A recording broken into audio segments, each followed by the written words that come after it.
নমস্কার, আপনারা দেখছেন গ্লোব নিউজ ঝাড়খণ্ড। সঙ্গে রয়েছে আমি প্রজ্ঞা। নজর রাখছি আজকের খবরে। স্থানীয় বাস্তুচ্যুত ও ক্ষতিগ্রস্ত বেকার সংঘর্ষ সমিতির লোকজন ইউসিআইএল এর নার্ভা মাইন্স ইউনিটের বিরুদ্ধে সড়কে নেমেছে। ইউসিআইএল এর কর্মকর্তাদের গাড়িগুলিকে আজ আটক করা হয়। স্থানীয় বাস্তুচ্যুত ও ক্ষতিগ্রস্ত বেকার সংঘর্ষ সমিতির সভাপতি অশোক দাস বলেছেন যে সিএসআর ফান্ডের অনিয়মিততার এবং তছরূপের একটি উচ্চ পর্যায়ের দাবি তারা করছে।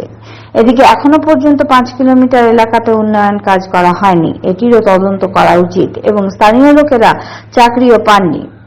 ইউসিআইএল ম্যানেজমেন্ট তাদের এড়িয়ে যান, এই কারণে মানুষ আজ রাস্তায় নামতে বাধ্য হয়েছে। তারা প্রধানমন্ত্রী এবং রাজ্যের মুখ্যমন্ত্রী এবং জেলা প্রশাসকের কাছে উচ্চ স্তরে তদন্তের দাবি করেছে এবং জানানো হয়েছে যে যতক্ষণ পর্যন্ত তাদের দাবি সম্পূর্ণ না করা হবে এই আন্দোলন অব্যাহত থাকবে। ईसीएल का जो शुरू से जो मनमानी रवैया जो सीएसआर फंड का तहत वो लोग बार बार बोलता है कि इस क्षेत्र में हम विकास किए हैं, लेकिन हमारा हितकू पंचायत 6 गांव 5 किलोमीटर का दायरे में आता है। उस क्षेत्र में खाली झूठा आश्वासन और झूठा पुलिंदाबाजी और कागजी झूठा कागज बना के 36 सालों से सेंट्रल को चुतिया बनाते आ रहा है। ये सब मैनेजमेंट का मिली भगत से खाली घपलाबाजी और पैसा का बंदरबाट हुआ है। यहाँ कुछ विकास नहीं। इसलिए हम माननीय मुख्यमंत्री, माननीय प्रधानमंत्री, माननीय गृह मंत्री, हमारा उपायुक्त महोदय से मेरा अनुरोध है कि उच्च स्तरीय जांच कमेटी गठन कर इमीडिएटली इसको जांच कमेटी बैठा के जांच किया जाए। उसमें हम लोग फुल सपोर्ट उसका में आएंगे, उसको कोऑपरेट करेंगे। ঝাড়খণ্ড অভিভাবক সংঘের তরফ থেকে আজ পঞ্চম দিনে লালপুর চকে নীরব বিক্ষোভ কর্মসূচির আয়োজন করা হয়, যার অন্তর্গত অভিভাবক সমিতির সভাপতি অজয় রায়ের নেতৃত্বে কোভিড-19 নির্দেশিকা অনুসরণ করে প্ল্যাকার্ড সহ নীরব বিক্ষোভ প্রদর্শন করা হয়। এই অবসরে অজয় রায় জানিয়েছেন 6 জুলাই ডিজিটাল রোড করা হবে এবং 7 জুলাই বিভিন্ন জেলা থেকে মাননীয় রাজ্যপালকে 1 লক্ষ পোস্টকার্ড পাঠানো হবে। है कि प्राइवेट स्कूलों का जो एनुअल फीस वगैरह अननेसेसरी लिया जाता है उसको माफ़ किया जाए और अभिभावक को थोड़ा सा राहत मिले, इसलिए ये अन्य मद में जो पैसा लिया जाता है उसको थोड़ा सा छोड़ दिया जाए 2-3 साल के लिए, जो कोरोना काल है उसको देखते हुए। আজসু পার্টির কেন্দ্রীয় সচিব হরেলাল মাহাতোকে গ্রেপ্তারের প্রতিবাদে সাক্ষী গোলচক্করে সংখ্যালঘু মহাসভার পক্ষ থেকে সরকারের প্রতিমূর্তি পোড়ানো হয়। সম্প্রতি হরেলাল মাহাতোকে পশ্চিমবঙ্গের দীঘা থেকে গ্রেপ্তার করা হয়েছে। নিমডি থানা এলাকার বামনি গ্রামে করোনা সময়কালে আয়োজিত চড়ক মেলার সূচনা পেয়ে 23 এপ্রিল সেখানে যাওয়া পুলিশ ও সরকারি কর্মকর্তাদের উপরে হামলার অভিযোগ করা হয়েছে। এই বিষয়ে আজ সাক্ষী গোলচক্করে আজসু পার্টি মহাসভার তরফ থেকে ঝাড়খণ্ড সরকারের প্রতিমূর্তি পরিয়ে প্রতিবাদ প্রদর্শন করা হয়। क्योंकि हरेलाल महतो की गिरफ्तारी हुई, जो बिल्कुल ही आधार है, बिल्कुल गलत है। उसको फौरन रिहा किया जाए और जैसा कि कहा जा रहा है कि भूमि पूजा करने गए थे उसकी जांच की जाए, वो गलत है। आजसू पार्टी एक ऐसी पार्टी है जो अपने सारे कार्यकर्ताओं के साथ है, जिसके साथ भी अन्याय होता है उसके साथ आजसू पार्टी खड़ी है।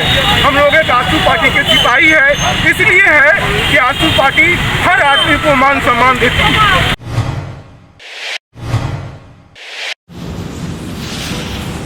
CTA Aviation and Hospitality Management, Air Hostess, Cabin Crew, Ground Staff Training Institute now in Jamshedpur. Training and job placement guaranteed. Jamshedpur police নেশা এবং মাদকাসক্তদের বিরুদ্ধে ধারাবাহিকভাবে অভিযান পরিচালনা করছে। এর অন্তর্গত সোমবার মানগো চক থেকে গাঁজা কেনা বেচাকালীন যুবকদের গ্রেপ্তার করা হয়, যাদের জিজ্ঞাসাবাদের জন্য থানায় নিয়ে যাওয়া হয়েছে।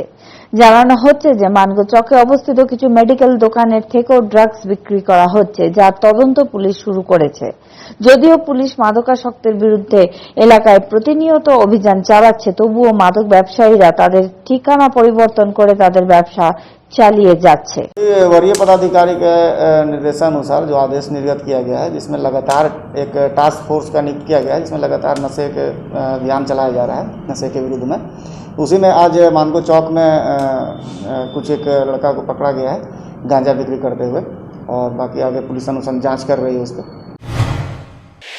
পোটকার 16টি পঞ্চায়েতে একটিও প্রধানমন্ত্রী আবাস না পাওয়ার কারণে কংগ্রেস পার্টি দ্বারা আজ অঞ্চল অধিকারী ইমতিয়াজ আহমেদের কাছে দোষী কর্মীদের বিরুদ্ধে ব্যবস্থা নেওয়ার দাবিতে একটি দাবিপত্র জমা দেওয়া হয়েছে। পোটকার 34টি পঞ্চায়েতে এই বিষয়ে গ্রাম সভা অনুষ্ঠিত হয়। এই গ্রাম সভার মাধ্যমে 26,000 উপভোক্তার নাম আবাসে রেজিস্ট্রেশন করা হয়েছিল। এরপরেও 926 জন উপভোক্তার নাম এসেছে। আবাসন প্লাস ডেটা প্রবেশের ক্ষেত্রে ব্যাপক গাফিলতি করা হয়েছে। এই বিষয়ে যে দোষী সেই কর্মচারীকে অবিলম্বে পদ থেকে অপসারণ করা উচিত। যদি 1 সপ্তাহের মধ্যে পদ থেকে ওই ব্যক্তিকে না সরানো হয় তবে কংগ্রেস পার্টি ধর্মঘটে বসবে। प्रधानमंत्री आवास का आवंटन हुआ है।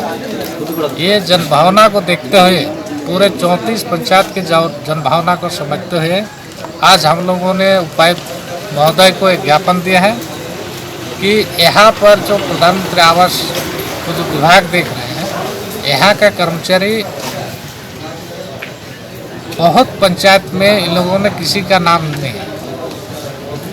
ये गरीब जरूरतमंद लोगों का आवास कैसे बने, इसलिए पिछले 6 वर्षों में इन लोगों का यही रवैया रहा है और बिचौलिया के माध्यम से इन लोगों ने काम कर। আজ আরজেডির 25তম প্রতিষ্ঠা দিবস উপলক্ষে একটি অনুষ্ঠানের আয়োজন করা হয়। অনুষ্ঠানের উদ্বোধন করেন আরজেডি সুপ্রিমো লালু যাদব। এই সময় আরজেডি সুপ্রিমো লালু যাদব লাইভে এসে দলের সমস্ত কর্মী, সমর্থক এবং নেতাদের উদ্দেশ্যে বক্তব্য রাখেন। এই অবসরে তিনি 25তম প্রতিষ্ঠা দিবস অভিনন্দনও জানিয়েছেন। এছাড়াও তিনি দুঃখ প্রকাশ করেছেন যে তিনি এই উপলক্ষে তিনি সবার মাঝে আসতে পারেননি। তিনি শীঘ্রই সকলের মধ্যে উপস্থিত হবেন। এই সময় ঝাড়খণ্ডের আরজেডি পার্টির গণ্যমান্য কর্মকর্তারা উপস্থিত ছিলেন। सभी प्रदेशों में, झारखंड प्रदेश में, बिहार प्रदेश में राष्ट्रीय जनता दल का 25वां रजत जयंती बड़े उत्साह के साथ कार्यकर्ता, नेता, साथी समर्पित होकर मना रहे हैं। राष्ट्रीय जनता दल विचारों और सिद्धांतों पर खड़ा है। राष्ट्रीय जनता दल संविधान की जो धाराएं हैं उसको मानने वाला है। हम बाबा भीमराव अम्बेडकर, राष्ट्रपिता महात्मा गांधी, ठाकुर राम लोहिया जैसा एक कर्पूरी छात्र के विचारों को मान करके चलने वाले हैं। इस 25वां समाज दिवस के शुभ अवसर पर तमाम झारखंड वासियों को, राष्ट्रीय जनता दल के कार्यकर्ताओं को, नेताओं को मैं अपनी ओर से जोहार करते हैं, धन्यवाद देते हैं, बधाई देते हैं। और विशेषकर हमारे राष्ट्रीय अध्यक्ष माननीय लालू प्रसाद यादव जी को, जिन्होंने गरीबों के न्याय के लिए पार्टी बनाई है और आज हम लोग सौभाग्य प्राप्त हुआ कि एकजुट होकर के 25वां समाज दिवस मना रहे हैं। और गरीबों के साथ न्याय हो और न्याय के साथ विकास, तो इस उद्देश्य से उन्होंने पार्टी का फॉर्मेशन किया। आज 25वां स्थापना दिवस है, जिसको पूरे देश में रजत जयंती के रूप में लोग मना रहे हैं। করোনার তৃতীয় ওয়েভের পরিপ্রেক্ষিতে দ্রুত গতিতে প্রস্তুতি চলছে। জামশেদপুরের খাসমহলস্থিত সদর হাসপাতালে খুব শীঘ্রই অক্সিজেন প্ল্যান্ট তৈরি করা হবে। করোনা দ্বিতীয় ওয়েভে যেভাবে অক্সিজেনের ঘাটতি ছিল, সেখানে তৃতীয় ওয়েভে অক্সিজেনের ঘাটতি যাতে না হয়, রোগীদের উৎকৃষ্ট স্বাস্থ্য সুবিধা সরবরাহের উদ্দেশ্যে জেলা প্রশাসক সুরজ কুমার সদর হাসপাতালে অক্সিজেন প্ল্যান্টের জন্য নির্বাচিত প্লটটির পরিদর্শন করেছিলেন, যেখানে আজ কাজ শুরু করা হয়েছে। খুব শীঘ্রই 1000 টন অক্সিজেন প্ল্যান্টের সদর হাসপাতালে নির্মাণ হবে। পাশাপাশি 250 টনের অক্সিজেন প্ল্যান্ট তৈরির জন্য দ্রুত গতিতে প্রস্তুতি চলছে। स्वास्थ्य संबंधी विषय सब से चर्चा की गई और जहाँ जहाँ जिस विभाग में, जिस जिला में कमी थी, उसको एक निश्चित तय दिन पर पूरा करने का निर्देश दिया गया। थर्ड वेव को लेकर तो हर भी किसी भी स्वास्थ्य संबंधी प्रोग्राम में चर्चा होती है। थर्ड वेव की तैयारी की भी बातचीत की है कि किसके जिला में कितना थर्ड वेव को लेकर बना है। আরপিএফ মহিলা জওয়ান চেকিং চলাকালীন 2টি ব্যাগ ভর্তি অবৈধ বিদেশি মদ উদ্ধার করেছে। রবিবার সন্ধ্যায় টাটানগর রেল স্টেশনের প্রতিটি যাত্রীর ব্যাগ প্রস্থান গেটে চেক করা হচ্ছিল। এই সময় একজন যাত্রী দুটি ব্যাগ নিয়ে স্টেশন থেকে বেরোনোর চেষ্টা করছিলেন। ওই সময় মহিলা কনস্টেবলের সন্দেহ হলে তার ব্যাগ চেক করার জন্য বলেন। প্রথমে যাত্রী চেক না করেই বেরোনোর চেষ্টা করছিল, কিন্তু মহিলা কনস্টেবলের চাপে সে তার ব্যাগটি স্ক্যানার মেশিনে রাখে এবং মহিলা কনস্টেবল যাত্রীর ব্যাগ চেক করতে শুরু করতেই যাত্রীটি সুযোগ বুঝে পালিয়ে যায়। ওই ব্যাগ থেকে মহিলা কনস্টেবল প্রায় 25,000 টাকার অবৈধ বিদেশি মদ উদ্ধার করে। সূচনা পাওয়া মাত্র আরপিএফ পুলিশ কর্মকর্তারা ঘটনাস্থলে পৌঁছান এবং সিসিটিভি ফুটেজের ভিত্তিতে ওই যুবকের সন্ধান করা হচ্ছে। 2021 शाम लगभग 5:15 बजे ladies constable SK Meena luggage scanner duty पे थी कि इन्होंने देखा कि एक आदमी 2 बैगों के साथ बिना बैग को जांच कराए प्लेटफॉर्म के अंदर घुसने की कोशिश कर रहा है। तो इन्होंने उसे कहा कि आप अपना बैग जांच कराएं, और जब उस आदमी ने बैग को रखा लगेज स्कैनर पे तो ये जांच करने लग गई, और इसी बीच लगता है वो आदमी मौका का फ़ायदा उठा के बाहर निकल गया। तो जब इन्होंने जांच में देखा कि इसमें बोतलें भरी हुई हैं, तो इन्होंने अपने shift officer sub inspector Anoop Kumar को खबर दी। वो आए और जब उन्होंने वहाँ बैग की जांच की तो दोनों बोतल में शराब की बोतलें भरी हुई थी। लगभग 36 पीस 750 ml की बोतलें थी, 2 कंपनियों की, एक ब्लू प्रीमियम हिस्ट्री और एक 1982 बॉटम्स अप की। उसको सीज किया उन्होंने वहीं पे। গত 29শে জুন মনোজ নামে এক শ্রমিকের মৃতদেহ টিউব ডিভিশন কোম্পানির পরিসরের ওয়াটার ট্রিটমেন্ট প্লান্টে পাওয়া গেছে। ক্ষতিপূরণের দাবিতে সোমবার স্থানীয় বাসিন্দারা বার্মা মাইন্স থানা অন্তর্গত কোম্পানির গেট অবরোধ করে। পরিজনেরা দাবি করেছে যে কোম্পানি ম্যানেজমেন্টের মৃতকের আশ্রিতদের 50 লক্ষ টাকা এবং একটি স্থায়ী চাকরি দেওয়া উচিত। জানানো হচ্ছে যে গোলমুড়ি নামদা বস্তির বাসিন্দা মনোজ 29শে জুন টিউব ডিভিশনে কাজের জন্য গিয়েছিলেন। তারপর থেকে তিনি আর ফিরে আসেননি। মনোজ কোম্পানির শ্বেতা এন্টারপ্রাইজে কাজ করতেন। 1 জুলাই পরিজনেরা গোলমুড়ি থানায় নিখোঁজের মামলা দায়ের করে এবং 3রা জুলাই মনোজের মৃতদেহ কোম্পানি পরিসরের ওয়াটার ট্রিটমেন্ট প্লান্টে পাওয়ার সূচনা পাওয়া যায়। यहाँ में मांग यही है कि हमें 50 लाख रुपया मुआवजा चाहिए और एक परमानेंट नौकरी चाहिए कंपनी में। हमारे घर में छोटे छोटे जो मृतक है मनोज कुमार, उनके छोटे छोटे बाल बच्चे परिवार है, उनकी असहाय एक बीबी है जो उन्हीं मनोज कुमार के ऊपर भी आश्रित थी। वो काम करके लाते थे पैसा, जो भी है 10,000 12,000 उनका आमदनी था पेमेंट। वो ठेकेदार कर्मचारी थे सर। तो मर जाने के बाद इनका छोटा परिवार को सर अब उनका भरण पोषण कौन करेगा सर? ये पूरा प्रशासन से मैं जनता से मैं ये अपील करना चाहता हूँ कि हमारा मांग जल्द से जल्द पूरा हो, नहीं तो बहुत बड़ा हम लोग कार्रवाई करेंगे सर। জামশেদপুরে মানগো পুলিশ 7 জনকে অস্ত্র সহ গ্রেপ্তার করেছে। গ্রেপ্তার হওয়া সমস্ত অপরাধী মানগো আজাদনগরের বাসিন্দা। বিষয়টি সম্পর্কে তথ্য প্রদান করে ডিএসপি বীরেন্দ্র রাম জানিয়েছেন, পুলিশ গুপ্ত সূচনা পায় যে 6 নম্বর রোডে একটি যুবক তির্কি স্টোরের কাছে অস্ত্র নিয়ে উপস্থিত রয়েছে। এরপর মোহাম্মদ ফিরদৌস, মোহাম্মদ তাইয়ব, মাজিদ আনোয়ার ও মোহাম্মদ সাকিলকে পুলিশ একটি দল গঠন করে অভিযান চালিয়ে গ্রেপ্তার করে। এই তদন্ত চলাকালীন পুলিশ ফিরদৌসের কাছ থেকে একটি পিস্তল এবং ম্যাগাজিন উদ্ধার করে। জিজ্ঞাসাবাদকালে ফিরদৌস পুলিশকে জানায় যে ছোটু বাচ্চা গ্যাংয়ের চিন্টু এবং ওয়ারিস বাচ্চা ছাড়াও 28শে জুন কাপালিতে তার বাড়ির কাছে জমির বিরোধের জেরে বাতাসে গুলি চালিয়েছিল। এই ঘটনার পরে তিনি ছোটু বাচ্চা থেকে প্রতিশোধ নিতে চেয়েছিলেন। এরপর সুযোগটি কাজে লাগানোর অপেক্ষায় ছিল, কিন্তু এর মধ্যেই সে তার পুরো সঙ্গীদের সাথে পুলিশের হাতে ধরা পড়ে।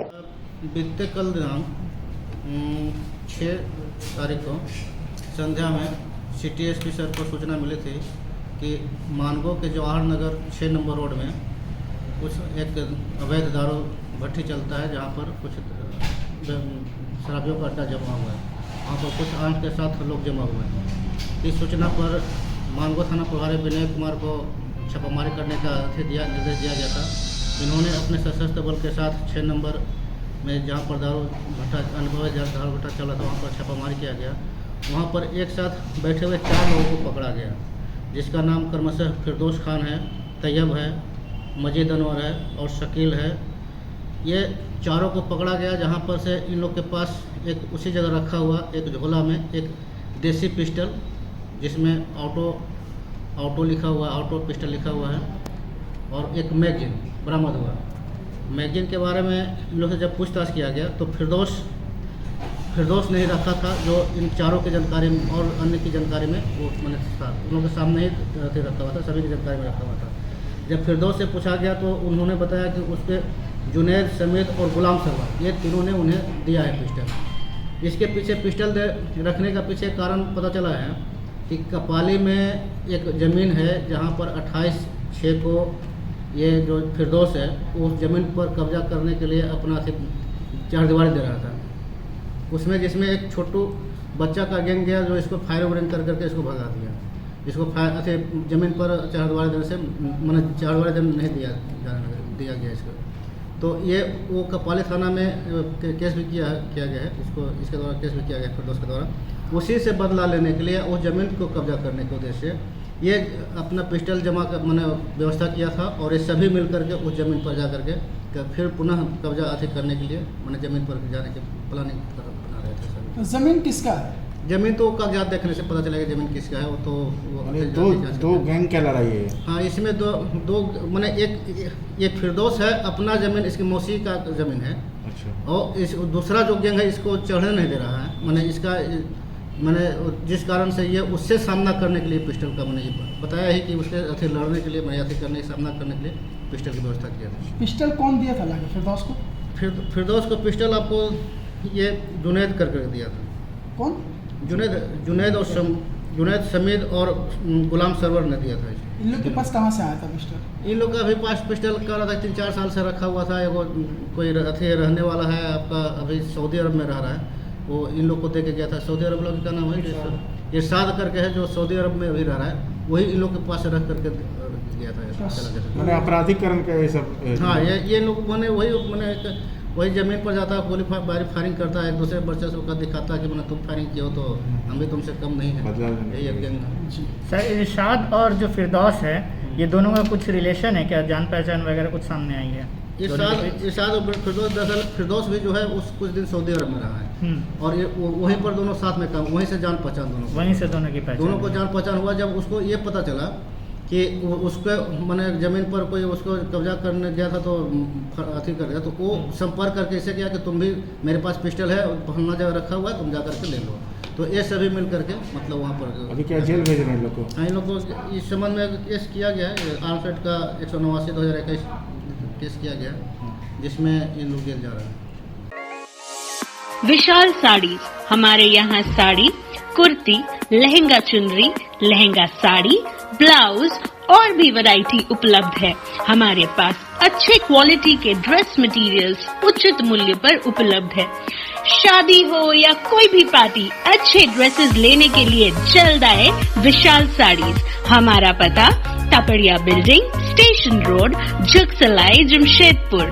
हमारा phone number 6200115131 9570365100। Quality is our identity.